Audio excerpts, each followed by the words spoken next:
Hi friends, welcome to my channel.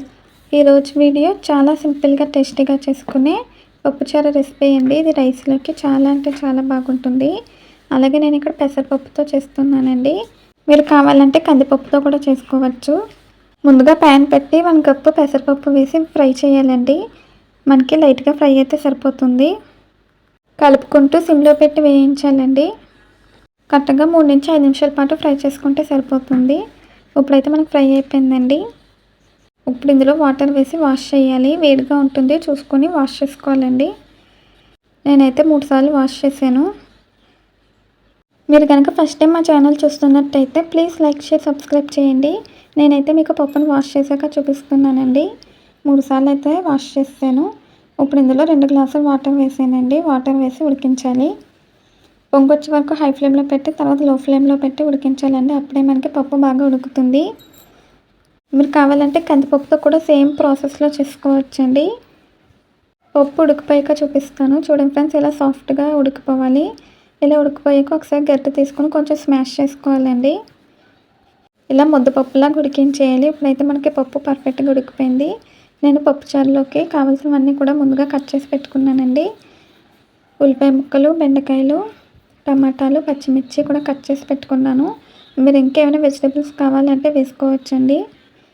అలాగే కరివేపాకు కూడా తీసి పెట్టుకున్నాను. ఇప్పుడు మనం పప్పును ఉడికించేసాం కదా, అందులోకి వెజిటేబుల్స్ అన్నీ కూడా వేసేయాలి. ఇప్పుడు ఒకసారి కలపాలండి. తర్వాత నేను ఇక్కడ వంకాయ ముక్కలు కూడా కట్ చేసి పెట్టుకున్నాను. పప్పు చారులో ఇవన్నీ వేసుకుంటేనే మనకి టేస్ట్ బాగుంటుందండి. వంకాయ ముక్కలు కూడా సన్నగా పొడుగ్గా కట్ చేసుకోవాలి. అన్నీ కూడా కొంచెం పెద్ద సైజులో కట్ చేసుకోవాలండి. అప్పుడే మనకి బాగుంటుంది తినడానికి. వంకాయలు కూడా వేసాక అప్పుడు తగినంత వాటర్ వేసుకోవాలి. వాటర్ వేసి ఒకసారి బాగా కలిపి వెజిటేబుల్స్ని అయితే ఉడికించాలండి. ఈ పప్పుచారు టేస్ట్ అయితే చాలా బాగుంటుంది. వేడివేడి అన్నంలో వేసుకొని తింటే ఇంకా అదిరిపోతుందండి. ఇలా కలుపుకున్నాక వెజిటేబుల్స్ని అయితే ఉడికించాలి. మీకైతే నేను ఉడికిపోయాక చూపిస్తానండి. సిమ్లో పెట్టి ఉడికించాలి. అప్పుడే మనకి బాగా ఉడుకుతుంది. ప్రెషర్ కుక్కర్లో చేసుకోవడం కన్నా ఇలా ప్యానెల్లో చేసుకున్న పప్పుచారు అయితే ఇంకా టేస్టీగా ఉంటుందండి. అలాగే ఇక్కడ నేను చింతపండుని తీసుకొని ఒక 2 సార్లు వాష్ చేసి తగినంత వాటర్ వేసి నానబెట్టాను. ఇప్పుడైతే మనకి వెజిటేబుల్స్ బాగా ఉడికిపోయాయి కదా, తర్వాత ఇందులోకి చింతపండు రసం వేసుకోవాలి. మన క్వాంటిటీకి, కన్సిస్టెన్సీకి తగ్గట్టుగా వేసుకోవాలండి. చింతపండు రసం వేసాక ఒకసారి బాగా కలిపి ఉడికించాలి. చింతపండు రసం వేసాక కొద్దిగా వాటర్ వేసానండి మన కన్సిస్టెన్సీకి తగ్గట్టుగా. తర్వాత ఇందులో రుచికి సరిపడా ఉప్పు, అలాగే కొద్దిగా కారం, తగినంత పసుపు వేసుకోవాలండి. వేసి ఒకసారి బాగా కలిపి ఉడికించాలి. మనకు ఆల్రెడీ వెజిటేబుల్స్ ఉడికిపోయాయి కదండి, కొద్దిగా మరిగితే సరిపోతుంది. ఇది కూడా మనం పొంగొచ్చే వరకు హై ఫ్లేమ్లో పెట్టి మళ్ళీ లో ఫ్లేమ్లో పెట్టి మరిగించాలండి. అప్పుడే మనకి పప్పుచారు అయితే చాలా టేస్టీగా ఉంటుంది.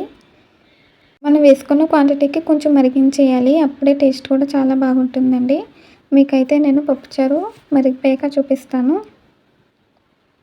ఇది పాతకాలం పద్ధతి అండి. ఇప్పుడు అందరూ ప్రెషర్ కుక్కర్లో చేసుకుంటున్నారు కదా, ఒకసారి ఇలా ప్యానెల్లో ట్రై చేయండి. టేస్ట్ అయితే చాలా బాగుంటుంది. కాకపోతే ఇది మనకి ఉడకడానికి కొంచెం టైం తీసుకుంటుందండి, అంతే. ఇప్పుడైతే మనకి పప్పుచారు మరిగిపోయింది. స్టవ్ ఆఫ్ చేస్తేనండి దీనికైతే పోపు పెట్టుకోవాలి. దానికోసం ప్యాన్ పెట్టి ఆయిల్ వేసి వెల్లుల్లిపాయలు, జీలకర్ర, ఆవాలు, కరివేపాకు, ఎండుమిర్చి వేసి ఫ్రై చేయాలి. మీరు కావాలంటే కొంచెం ఇంగువ కూడా వేసుకోవచ్చండి. మా ఇంట్లో ఇంగువ ఇష్టపడరు, అందుకే నేను ఇంగువ వేయలేదు. పోపు అయితే ఫ్రై అయిపోయింది. అందులో కొద్దిగా పప్పుచారు వేసేసి ఆ పోపు అంతా కూడా మళ్ళీ పప్పుచారులో వేసేయాలండి. ఒకసారి బాగా కలపాలండి. అంతేనండి, చాలా ఈజీగా టేస్టీగా మనకి గుమగుమలాడే పప్పుచారు అయితే రెడీ అయిపోయింది. వేడివేడి అన్నంలో పప్పుచారు వేసుకొని అప్పడం నంచుకొని తింటే ఇంకా కమ్మగా ఉంటుందండి, చాలా బాగుంటుంది. ఈ వీడియో నచ్చిందండి. నచ్చితే ట్రై చేస్తే ఎలా వచ్చిందో కామెంట్స్లో తెలియచేయండి. ఈ వీడియో నచ్చితే ప్లీజ్ లైక్, షేర్, సబ్స్క్రైబ్ చేయండి. మళ్ళీ ఒక కొత్త వీడియోతో, కొత్త రెసిపీతో కలుద్దాం. Bye friends.